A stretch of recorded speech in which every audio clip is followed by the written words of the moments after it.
Looking good. What's up, everybody? Welcome back to another episode of Motivation with me. This is the third episode, and for the first three episodes of this series so far, we've been talking about this book, Neil Pasricha, You Are Awesome. And essentially, this book is about the idea of resilience, and that basically we don't want to overvalue the good things that happen in our life, and we don't want to overvalue, the bad things. So basically, what that means is that, you know, a good thing isn't going to spring you up in the sky, and a bad thing isn't going to cripple you into oblivion, essentially. So, I've been talking about this book. I really like the message that this book conveys, and we're going to continue in this book, in this live stream, in this episode, and from where we left off yesterday. So, yesterday we talked about the idea of seeing it as a step. So, what does that mean? So, I'll just briefly go over it because if you want like the full, seeing it as a step explanation, I talked about that in the previous episode. So, seeing it as a step just basically means in life, there's this invisible staircase that we can't see, right? And that's the future.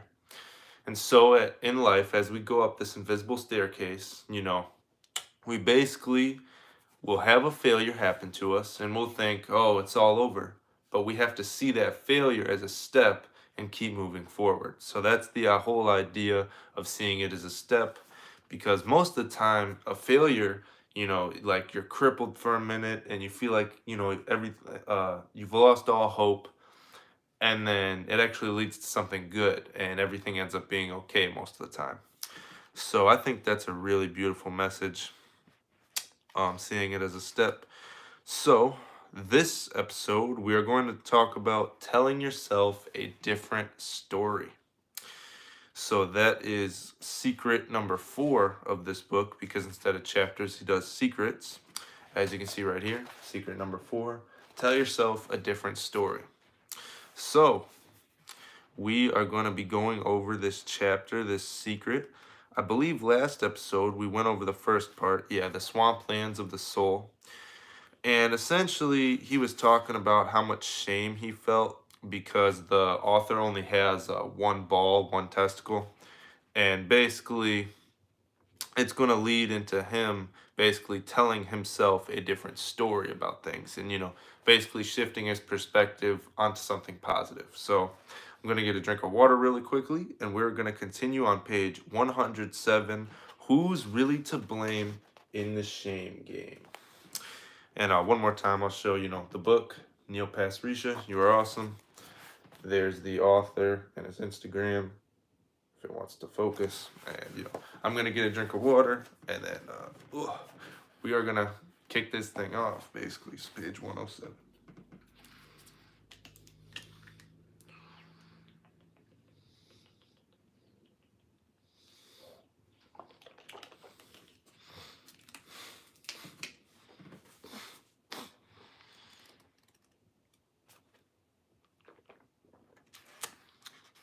Also, we're about halfway through this book now. Like, that's crazy. I think I talked about it last episode, but this is how far we are through the book.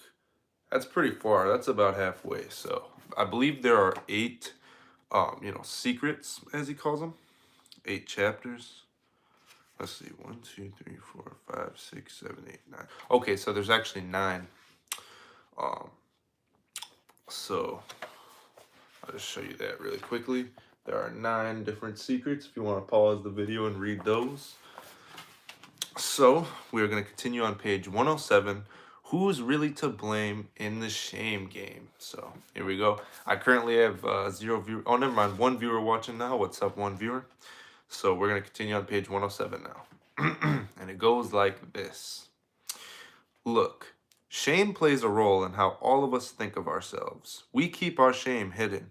We awkwardly try to navigate around it. We cover up scars. We comb hair over bald spots, buy thick-heeled shoes to look a couple inches taller. We all do this. We all do this. We wrestle and navigate and worry and stress about our perceived imperfections. I recently walked by a tabloid blaring a headline about an A-list celebrity who weighs herself 5 times a day. The editors plastered that headline on there because we can all relate to that fear, to being so debilitated by the anxiety and self-consciousness and self-loathing jackhammering in our heads, whispering that we're not good enough, perfect enough, whole enough. So how do we lose the shame? How do we grow out of it? How do we move past it? We can't walk around it. We have to wade through the swamp, but it's not easy. In his book, Overcoming Destructive Anger, psychologist Bernard Golden wrote, some researchers suggest that shame comes about my bad, that shame comes about from repeatedly being told not that we did something bad, but that we are something bad. Shame, like guilt and embarrassment, involves negatively judging ourselves when we believe we've failed to live up to either our own standards or the standards of other people. My wife Leslie tries to be careful about this with our kids. She never says, "You're so messy." Instead, she says, "You haven't put your books and clothes away yet." She tries not to say, "You're so forgetful." Instead, she'll aim for something like, "You left your backpack at home today." Sharam Heshmat, I believe that's how you pronounce it, associate professor emeritus at the University of Illinois in Springfield, researched addiction for more than 20 years. He said that in order to experience shame, you must have self awareness that others are making judgment. Sounds sensible, sounds logical. When the other kids were laughing so hard about the half a man comment that they were slapping music stands, I understood pretty quickly that they were making a judgment. But here's a detail that might be just as important. What if it's not just others making judgment? What if it's us? Sure, it's easy to picture a scolding parent or nasty teacher as the enemy. A friend of mine still vividly recalls the angry face his father made when he wet the bed as a kid. And I remember watching my 7th grade teacher rip up a poor kid's spelling test after writing down ODJEKT in big letters on the blackboard and asking the whole class what planet we all thought he was from, since that's how he spelled object. We know those moments. They are the moments we can point at that create long lasting shame. But what if we participate in our own self shame story too? How much do you blame others for your feelings of shame when the person actually internalizing, processing, writing, and repeating those is you? What story are you telling about you? What shame are you twisting into your brain all by yourself?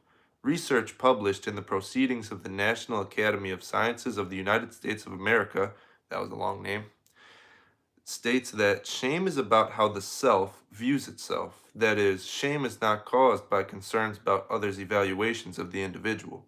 The researchers are suggesting that if you feel anxiety or worry about what other people think of you, that's actually a consequence of shame, not a cause of it. What? In other words, you wouldn't focus on how others see you unless you were already projecting some self doubt and insecurities in the first place. Let's go back to gym class. Can we float above that scene and look at it again through this new lens? While I was sitting in that classroom, I took the joke my gym teacher said and the laughs from my peers and crystallized all of it into a clear, concise message that I internalized on the spot. My balls are messed up. I'm never going to find a girlfriend. I'm never going to have kids. I have to hide this from everybody forever. In summary, I'm no good. I thought that. I'm not saying I got there totally on my own. What I'm saying is that I was an actor in my shame play. Maybe I had a lead role. So, basically, what the author's talking about right here is nobody can really make you feel true shame. And so, what does that mean? You had to have already doubted yourself a little bit in order for somebody to basically make you feel like a lot of shame. So, let's say you tried on a new outfit and you went to the store, right? So, you try on the new outfit, you go to the store, you're like, oh, I look so good today. And then somebody goes up at you and they're like, oh, you're so ugly. And then all of a sudden you're like, I'm ugly. Like, you get all these bad thoughts in your head and stuff like that. And you're just sitting there thinking to yourself, like, you know, oh, he called me ugly. Like, why would he call me ugly? And all these negative thoughts start racing in your head. That's because you already had a doubt in your mind. Even if it was, subconscious doubt, you had some kind of doubt in your head. So basically, what the author's talking about here is that, you know, it's like the title of this segment of Tell Yourself a Different Story. Who's really to blame in the shame game? So basically, we are to blame in the shame game, because if we already feel an insecurity or we're projecting an insecurity on ourselves, other people are going to try to take advantage of that. Kind of like the person in the comments right now. As you can see, he's, let's see. We got a couple comments from the same person. Pretty sure that's a kid from school that was extremely skinny. But anyway, he's projecting his own insecurities on the live stream, basically trying to make me feel bad. He's like, isn't this an arm wrestling channel? Or he said something like, go get a real job or something, even though I'm just doing what I enjoy to do, a good vibes live stream where I'm trying to motivate somebody. So anyway, we're going to continue on with part 3. And the title of part 3 goes, what story are you telling yourself? So this is part 3 of Tell Yourself a Different Story. And we're going to continue on page 111. So if you're reading it with me, page 111. So here we go. Seth Godin is the best-selling author of 19 books, including Purple Cow, Lynchpin, and Tribes. He writes one of the most popular blogs in the world and routinely speaks at places like TED. I sat down to interview him for my podcast, 3 Books, and we discussed The Book of Est by Luke Reinhardt, one of his 3 most formative books. The Book of Est is a fictional account of the 4-day, 60-hour Erhard Seminars training that was a popular New Age movement throughout the 1970s. Seth clarified that he doesn't subscribe to the cult-like aspects of the course or some of the nonsense spewed in the book. Still, when he read it, something in it hit him like a hammer. He summarized the book's thesis this way: your problem is not the outside world. Your problem is the story you're telling yourself about the outside world. And that story is a choice. If you're not happy with the story, tell yourself another story. Period. That's also what I got to say to that kid in the comments. That simple. And most people will hear what I just said and not change anything. Is it that simple? Well, not always, but it can be, because we often tell ourselves negative stories. We catastrophize, blame ourselves, wallow in our shame, tell ourselves we're not worthy, and worse, we write a story where we're the villain or the village idiot or both. Why? Why do we dwell so much on the negative? Why are we so fast to judge ourselves so harshly? If this sounds familiar to you, good, that's a step. Seth reorganized his tendency to make up negative stories about himself, and once he did, he realized that his story was imbalanced, maybe even self-harming. How can we prove that? Well, I'm guessing that you probably won the birthday lottery. If you're reading this right now, you're alive, you can read, you have an education. Did your parents give you food and shelter? Did you go to college? Are you healthy?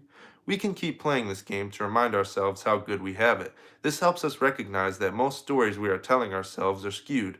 Do you hate your stretch marks? Can you try to see them differently? Can they be timeless tattoos commemorating how you brought your beautiful children into the world? Are you ashamed of your dozens of one-night stands? What if they helped you understand your own sexual chemistry enough that you knew what you needed in a partner? Excuse me. Do you curse yourself over the extra 10 pounds on your gut? Can you instead love the fact that you have a weekly pizza and wings night with your friends? We have to remember that we retain the choice. We hold on to the choice. We get to make the choice to tell ourselves a different story. We can rewrite our shame stories. We can be gentler on ourselves. We can take the kindness we preach and treat ourselves more kindly first. Tell yourself a different story. So, this is basically the author leading up into telling yourself a different story. He's making the point that instead of feeling all this shame and, angst and, all these bad thoughts that we may feel when we have a failure in life, instead, maybe the failure wasn't as crippling as we may have thought it was at first. Like the author, he basically, right here, he goes, we have to remember that we retain the choice. We hold on to the choice. We get to make the choice to tell ourselves a different story. So instead, let's say, you're walking one day, right? And you trip on the sidewalk and, you scrape your knee. I think I talked about this in a previous episode. So, this episode's going to be in a playlist. So, you can just watch them all back if you want to. So let's say you trip and you fall on the sidewalk and you scrape your knee. You can either, take it as that, Or you can tell yourself the story of, oh, I'm so badly injured. I never want to go outside and walk again. I'm so ashamed, and all these other things. You want to shift the spotlight, aka change your perspective on all these negative thoughts and change them into a good one. And so essentially, instead of holding on to, all this angst and negativity and stuff like that, we can shift the spotlight into, something better, something good. So, essentially, tell yourself a different story, the whole meaning of, this part of the book. And I really resonate with that message because obviously we all have things in our life that just make us so embarrassed and feel so much shame. Like all these, people that like come on my videos and, try to hate. I want to empower people with this live stream and with all the other live streams in this series to understand that, you're going to get haters. It just means you're succeeding. People are going to try to take your power away from you because they feel powerless themselves.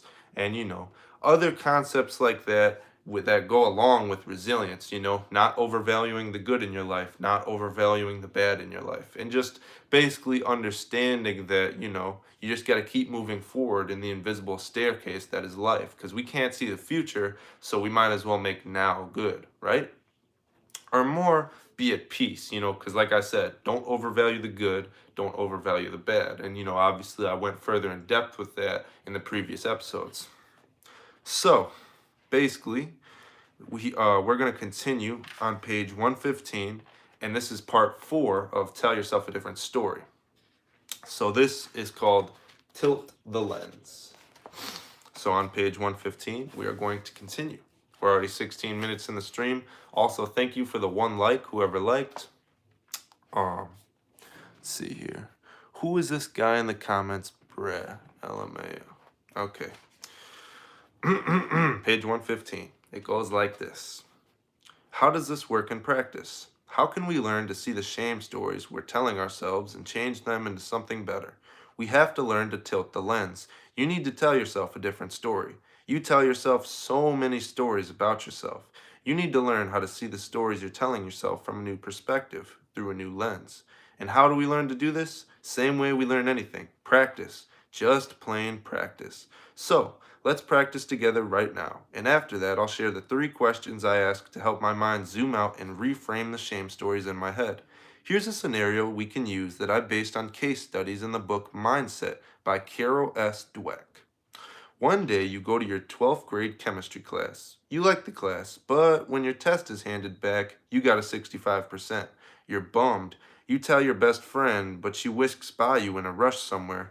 You feel brushed off. Next, you head to your car to drive home and see you got a parking ticket. How do you feel? If you're anything like me, you're completely shattered. What stories are you starting to tell yourself? You're telling yourself, I'm horrible at chemistry. I'll never get into college. My best friend hates me and I don't know why. I'm so stupid that I parked where I shouldn't have. I am having an awful day. But when you look closer at the scenario, maybe you can start to see more context. Can you tilt the lens a bit? The chemistry test was just a test, not a midterm, not a final exam, not your final mark. How many classes have you taken where you bombed something along the way? I'm guessing lots. We all have. What about your best friend? You feel brushed off because she was in a rush. You don't know why she's in a rush. Did she get bad news? Is she off somewhere important? Who's to say she wasn't rushing to class or had just gotten an important call? She didn't ditch you. She doesn't hate you. She didn't shove you or give you the stink eye. Have you ever been in a rush when a friend or family member wanted to talk? Of course you have. We all have. And the parking ticket? It's just a ticket. Your car wasn't towed. You didn't get into a crash. Who gets tickets? We all do. It's a money-making machine for the local town. They got troops driving around just looking for wheels a smidge over the line or a meter that just expired. Ticketer's gonna ticket. It's not a black smudge on your record. You're not going to jail. And that's the point. Our brains are so quick to adopt the view that the indignities we suffer are part of some grand plan to upend our entire lives, but they're not. All we need to do is learn how to tell ourselves a different story. I guess I should study hard for the midterm next week. I hope my friend is okay. I'll check in with her tomorrow to see if she needs to talk. Oh, they ticket right at 3 o'clock p.m. outside the school. Next time I'll put a little extra in the meter in case I run late. Is it easy to tilt the lens? No, of course not. It's hard. Really hard. It takes practice to learn how to tell ourselves a different story. So what helps?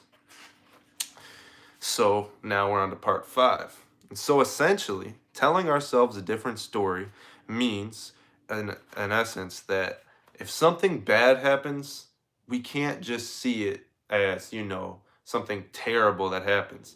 Instead, just see it as an obstacle that was in your way, and it could possibly lead to something good most of the time. What bad events have you had in your life? And it ended up actually leading to something good. Like, let's say you lost something, but it led you to find something else you'd been looking for a long time. And so it's things like that where we need to change our perspective and tilt the lens, like the author talks about. And so essentially, tell ourselves a different story, you know, instead of, I failed this test, so now I'm a failure at life. I'm never going to get what I want. Instead, be like, oh, that just means I need to study hard for the next test. So there's no need to basically be so negative all the time. There's no need to let your life just be crippled all the time. And instead, tell ourselves a different story and, try to be more positive about things. And obviously, that's not an easy thing to do. Every time something bad happens, you're not just going to be on autopilot and say to yourself, yes, this is a great thing that happened. I'm so, happy now. But we can try every single day to get better at it. And then one day we'll get to the point where something bad happens and we'll just laugh because we know that life is going to go on. The invisible staircase that is life, we're going to keep climbing up the stairs, keep doing better for ourselves the next day. And so that is what I really love about this book, the message of resilience. Being able to understand that not every good thing is an amazing thing, not every bad thing is a crippling defeat. So I really love that. And, another thing I want to say, because, today I'm just having a really good day and I'm on a roll, but I'm not going to see it as, too good of a day or anything like that. Point is, there are going to be people in this life that try to take your power away from you. They see that you're doing good, they see that you're doing great for yourself, and they're going to see that and they're going to make you feel like you haven't made any progress in life at all. They're going to try to take all your power away.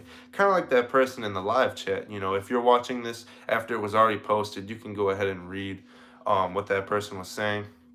And basically, they're going to try to take your power away from you and make you feel bad for what you want to do. But basically, what you want to do is understand that what kind of point does that have, or what kind of things had to happen in that person's life to, make them feel bad enough to go and attack you? You know what I'm saying? So take this as motivation. Understand if somebody's making fun of you, it doesn't really matter. And, in the moment, we might not see that, but eventually try to understand that, have empathy for that person. They're feeling pain. They're trying to, make you feel bad when they're the one that feels bad. It's kind of like one of my favorite influencers, if you want to call him, businessman, Gary Vee talks about. He talks about basically having empathy for the haters, having empathy for the naysayers, and understanding that they're just people in pain that are trying to attack you when they feel pain themselves. So if we just show empathy towards people, maybe more people would be at peace. Anyway, we are going to continue on to part 5 of Tell Yourself a Different Story. So the title to part 5 is 3 Big Questions to Help Achieve This Secret. So we are going to continue on. It's on page 119, and it goes like this. Actually, I'm going to get a drink of water first.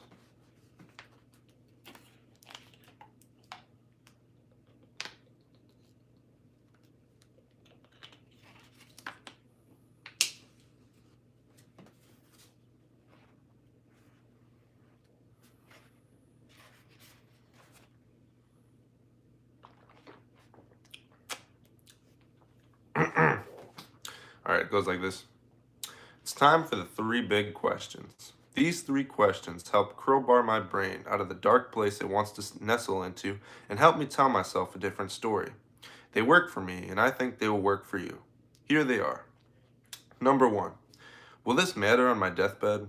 I find this question helpful no matter what story I'm telling myself, and it's such an easy question to ask because the answer is almost always no. So you had a half-a-dozen fender benders. Are you okay? Will it matter on your deathbed? No, it won't. Tell yourself you were just getting in some driving practice. So you got fired. Sure, it's terrible now, but will it matter on your deathbed? No. Tell yourself, I'm glad I had that experience because now I'm better prepared to find a job I love. So you mix up there, and there all the time. So what? I do too. Will it matter on your deathbed? No, definitely not. Nobody will care about your grammar at your funeral, least of all you. You won't really even be there. Ha! And something interesting that I just wanted to point out, the author purposely uses the wrong there just to you can read that for yourself for a moment. It's right there. And he purposely uses the wrong there just to show like it doesn't matter. These simple things that, we let ourselves get flustered by. We're just letting ourselves get flustered for no reason. And instead, excuse me, take the, secrets, the chapters from this book and apply it to our own lives. So, anyway, I'm going to keep continuing on page 120. Did you ever see the article in The Guardian about the top 5 regrets of the dying? Palliative care curse Bronnie Ware witnessed thousands of deaths and shared the biggest regrets she heard. They were, I wish I'd had the courage to live a life true to myself, not the life others expected of me. I wish that I hadn't worked so hard. I wish I'd had the courage to express my feelings. I wish I had stayed in touch with my friends. I wish that I had let myself be happier. Do you notice anything about this list? People on their deathbeds don't wish that they were prettier, or that they had better spelling, or that they had better abs. They're looking back at their whole lives. To soak up a lot of my shame about having one ball, I asked the question, will it matter on my deathbed? The answer was a pretty clear no. So I realized the shame story I was telling myself was really a choice. Proof? Well, here I am shamelessly talking about it. Okay, on to question 2. Also, thank you guys all of a sudden for the 4 likes. I was at 1 like for like the longest time. Also, hey, what's up, Zach? One actual nice person on this stream for once. Anyway, so number 2. Can I do something about this? If you wet the bed as a kid and your father made you feel shame and you're still carrying it around, then sure, there are things you can do about it. Therapy, counseling, journaling, talking to a friend, sitting down to talk to your parents about it. Get it out of your system. But if you feel shame about your bipolar disorder, your miscarriage, or your inability to grow a beard, well, you may not be able to change that thing. I'm not saying that solves the problem. I'm saying that remembering you can't control them should help. Why? Because you're off the hook. There's nothing you can do. Now you can tell yourself a different story to help yourself move forward. So you lost your wallet? Instead of telling yourself, I'm an idiot for losing it, somebody savage stole it, I'll never trust a soul again. Try, well, maybe somebody really needed help to be that desperate. I hope my wallet helps them buy a hot meal or a bed for the night. Is that true? Maybe, maybe not. But it could be. It adds perspective. And it's a story that will help you move forward instead of swimming and sinking in the deep. Well, let's try a more heart-wrenching example. This one hits close to home. A few years ago, my wife Leslie had a miscarriage. We were devastated, and the stories we were telling ourselves were causing us even more pain. What did we do wrong? Who was to blame? Was it this fight we had, that thing we ate, that place we went? Then we started telling ourselves a different story. The fetus wasn't developing properly, and a body is smart enough to know when it's best to end a pregnancy. Did that tilted lens, this new story, take away all the pain? Well, of course not. It still hurt. Of course it did. But by telling ourselves a different story, we moved away from toxic self-blame, and it helped us slowly move forward and move on. Maybe there really is wisdom in that old serenity prayer that asks God to grant us the serenity to accept the things we cannot change, the courage to change things we can, and the wisdom to know the difference. Because when you ask yourself, can I do something about this? There are only 2 options, right? If you can, well, hey, go do it. If you can't, well, you can't. Why waste time worrying about things you can't change? I can't change having 1 ball, but I can do something about the story I tell myself. Leslie can't change that she had a miscarriage, but as a couple, we could choose to tell ourselves a different story that avoided endless wondering and finger pointing. And finally, question 3. Number 3. Is this a story I'm telling myself? Are you ready to get a bit meta? Because this may be the biggest question of all. This is about peeling and peeling and peeling away all the little stories we are attaching to the true facts in our lives. Because so often we're attaching stories to facts, and we don't even know it. Be vigilant. Search for the absolute truth. Husk away all those mental attachments causing unnecessary suffering. Keep peeling and peeling and peeling until you find the solid and objective core, and then use that core to tell yourself a different story. So I've got one ball, some of you have one breast, or one lung, or one leg. Some of you have anxiety, or alcoholism, or Alzheimer's. We all have something. The key to this question is separating what we have from what we attach to it. It's about finding the core fact and noticing that we're just telling ourselves stories on top of it. I have one ball is a lot different from I'm disfigured with no chance of mating. The first is a fact, the latter is a story. I'm an alcoholic is a lot different from my family will never trust me. I failed my biology exam is a lot different from I failed my parents. Those are the three questions. Will this matter on my deathbed? Can I do something about it? Is this a story I'm telling myself? It doesn't mean it's easy. It just means that on our road to resilience, on our journey to awesome, on our path to getting stronger, we recognize there's an opportunity to be kinder to ourselves, and we're able to use a few small tools to help us get there. Because the truth is that most of what we think is a story we're telling ourselves. Only you can decide what story you tell yourself. So, tell yourself a better one. So that ends secret number 4. Tell yourself a different story. So let's talk about it. Let's see if I got any comments. Let's see here. All right. Anyway, so telling ourselves a different story is essentially the whole thing of if something bad happens to you, don't attach all your, feelings and unnecessary things to it. Just understand, it's an obstacle in the path to moving forward. Because the only direction we can actually go is forward. We can't go backward in time, we can only go forward in time. So, why not just keep moving forward and not dwell on what has already happened? So, essentially, we have to keep asking ourselves these questions. Will this matter on my deathbed? Most of the time, it's not going to matter on your deathbed. If you go to the store and, let's say you had a lazy day, you didn't do your hair the right way, you didn't, shave your beard, or you didn't, all these other things, it's not going to matter on your deathbed.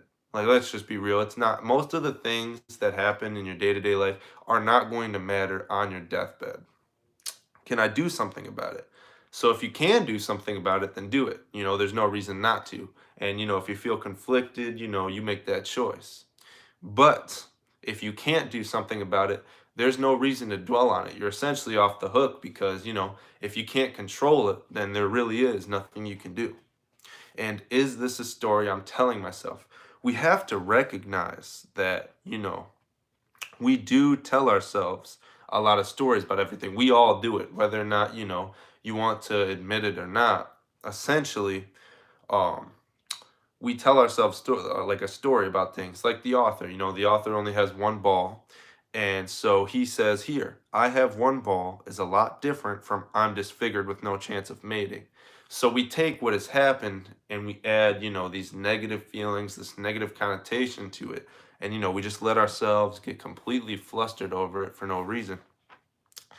And so basically, that is one thing in the step to resilience. And obviously, we have already talked about, adding the ... shifting the spotlight, seeing it as a step. And now we've talked about telling yourself a different story. So I'm really hoping that, if you're watching this either right now or in the future, I'm hoping this can help to motivate you because, a lot of us tell ourselves stories. Like I said, we all do it. We tell ourselves a different story than what has actually happened. We let it fester into this thing that it wasn't in the first place. And, we let it cripple us. But this book, The Message of Resilience, it's about not overvaluing the good and not overvaluing the bad and just understanding that, you just keep moving forward no matter what face of adversity is in front of you, because most of the time we create that adversity in our own head. And so I'm hoping with these streams, as I continue to basically do these streams, these episodes, I'm hoping to really motivate someone and inspire somebody, get out their comfort zone. Because, like I said last episode, you want to get to the point in life where you can have a billboard up in your city or town and basically have everything you've done wrong in life, everything that's ever embarrassed you, anything you're just, completely embarrassed or, you feel ashamed of. Have it on a billboard with your face and your name so that everybody can see it and everybody in your town or city can just drive past it and look at it. That's the point you want to get to in life. Now, I personally, like I said, I'm not at that point yet, but I strive every single day in order to get to that point and in order to get closer to that point where I can, just own every single thing that I feel embarrassed about and completely just be free out of my comfort zone. Because a lot of us, we don't want to admit it, but we stay in our comfort zone. We like to, be in our comfort zone and surround ourselves with people that, comfort us. We don't like that person that goes and tries to challenge us all the time. We don't like that person that, when we fall down, they say, hey, get up, get back up, get to it, work hard. We don't like that person that challenges us. So, essentially, you know, tell yourself a different story about what's going on and keep moving forward. And that is the message of this part of the book, Secret Number 4. And, I really do resonate with that message because I aspire to, believe in what I do and own every single thing. So essentially, I hope that, people watching this can really be inspired, they can really see things in a different way because perspective is everything. Like I said, I can do anything I want right now. Sure, I can't fly, but I can make a machine that'll take me into the sky. Food for thought. And I really hope I can help inspire someone because, we really like empower others to do what they want to do. Let's say, I use this example a lot, like being at the store, because I'm at the store almost every day with my mom, getting groceries, doing whatever.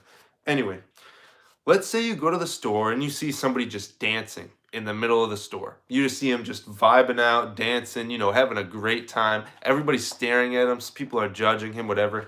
But he's just having a great time. He's laughing it up. He's dancing, getting a move on. That might inspire you to get up and dance there with him if, you're at that place in life where you can do that and not feel, ashamed or embarrassed. The actions that we do empower others around us to, give them that light, essentially. Um, and I really do, like that because, if more of us, instead of trying to tear each other down, we, tried to help empower each other and make each other feel better, everybody would be so much more at peace and everybody wouldn't be so on edge all the time or so angsty all the time and always, want to pick a fight or argue with somebody or anything like that. So I think that message is really beautiful, and I hope I can really motivate somebody with this live stream. So I see I've got a couple comments. Let's see here. JR, I like seeing you be so passionate about this book. Of course, man, I really resonate with the message in this book. I mean, that's why I'm showing you it for this series so far. I really do resonate with the message in this book because in the face of all adversity, you got to push forward because most of the time the adversity isn't there. It's like that you know kind of metaphor I mentioned in the last episode or two. You have this wall here, and this is you in life, and you're trying to push through that wall, but you don't even realize you're the one that created that wall. So it feels like an impossible barrier to get through. But if you realize the barrier wasn't there in the first place and you put it up, you can empower yourself to do whatever you want in life. And so I really do, agree with that message. Also, we are already at almost 40 minutes in the stream. That's awesome. I've just been talking. So I'm going to get a water really quickly.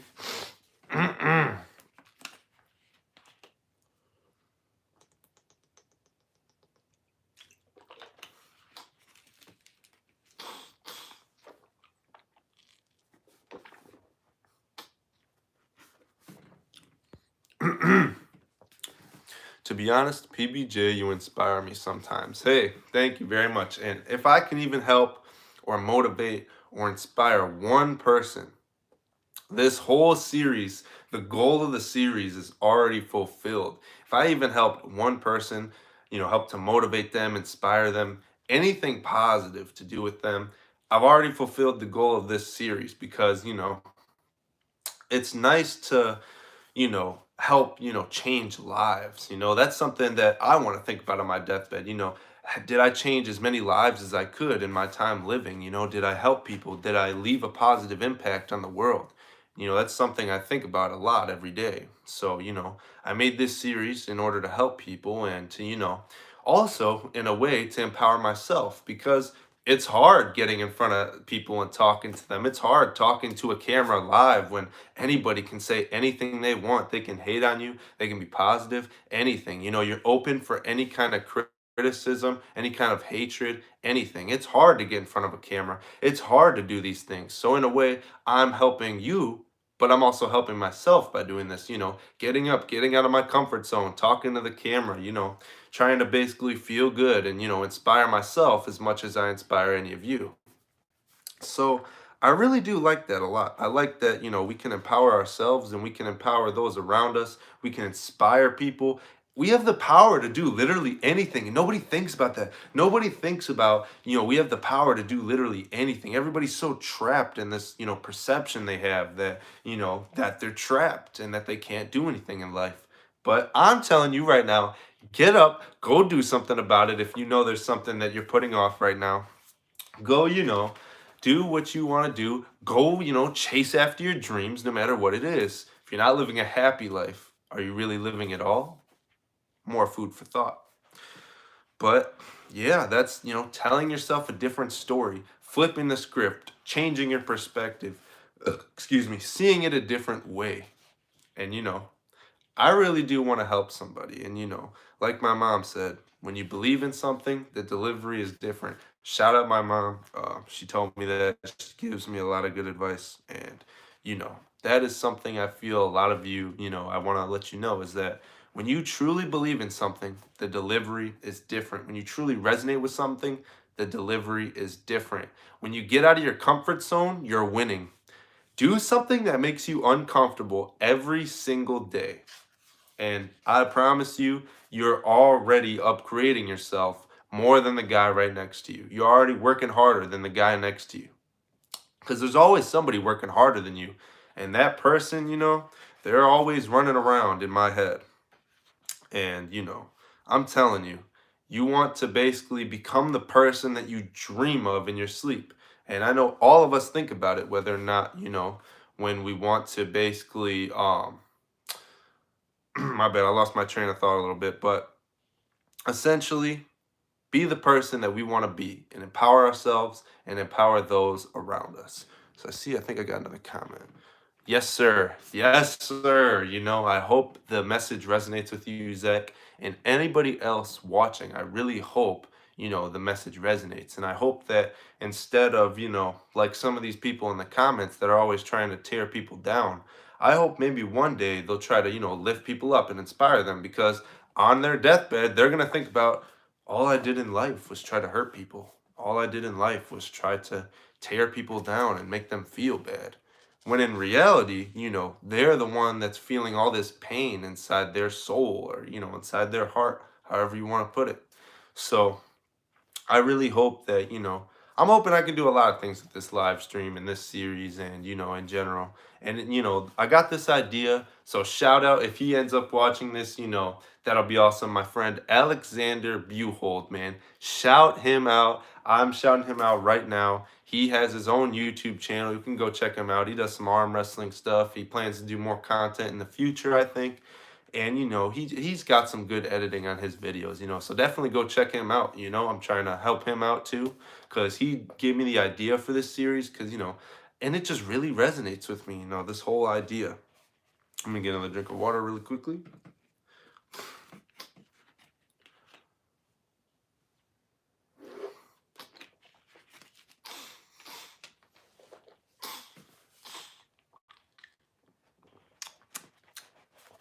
But I think that is all I'm going to cover in the book for today. I know the stream was kind of short today. I would cover another secret, which is the next one actually is lose more to win more. So that is what we will be covering next time. Secret number 5, lose more to win more.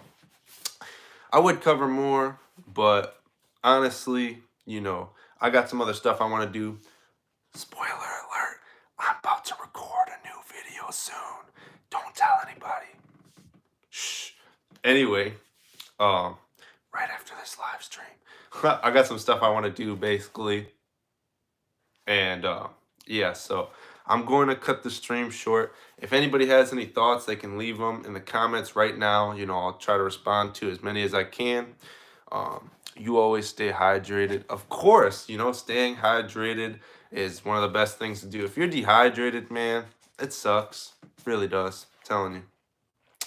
But yeah, so I'll, you know, stay on here for another minute, see if anybody says anything, and then I'll be on my way. But yeah, I'm really loving this book, man. I'm telling you, it's great. Definitely gonna keep reading it. I'm glad, you know, people are showing support on the series. Um, you know, and I hope that, you know, I can really inspire somebody, because at the end of the day, you know, on my deathbed, that's, you know, I want to change a bunch of lives. That'd be so awesome if I changed a lot of lives. That's like one of my dreams. Change as many lives as I can, and, you know, try to improve somebody's quality of life. Actually, speaking of improving quality of life, there's this little game you can do that like improves your like head or something, or your concentration. I don't even know what, but basically it's called like shoot the finger. It goes something like this. And you want to keep trying to do this, and over time you're gonna mess up. We'll see if I mess up.